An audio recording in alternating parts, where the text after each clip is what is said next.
Well, Saturday morning's weather, we're starting to see some breeze coming in for the boats out in the west. We've seen speeds increase for the likes of Thomas Rayon and Nico Lunven doing 12-13 knots since this morning. Other notable thing, obviously, Jean Le Cam here coming down the east side of the track. He's slanted a little bit more towards the west. Perhaps this avenue, this opportunity to come down the African coast, maybe that's closing up a little bit for him, but we're going to watch that one. But generally, there seems to be breeze down on the coast, but obviously there's the exclusion zone there. As I say, otherwise the breeze starting to fill out in the west, but it's still very dynamic. There is a corridor of breeze starting to form out there, so that's obviously what the target is just now. So that's the situation initially, but looking at it in a little bit more detail, as I say, Jean Le Cam, Conrad Colman we spoke to today, he's saying all good at the moment.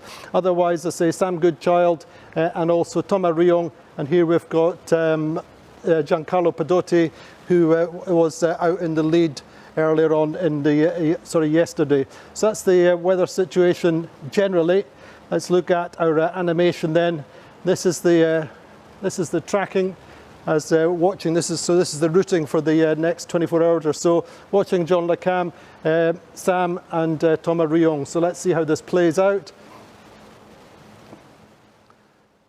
So in general, the boat out in the west, Thomas Rayon doing a few more manoeuvres initially, but very close between them. And Jean Le Cam slowed through the light patches, and so this is coming down to the Cape Verdes. You can see that there's very little in it between the two boats and out in the west. So Sam Goodchild, the two vulnerable boats ending up more or less side by side. So that's the weather situation and the outlook.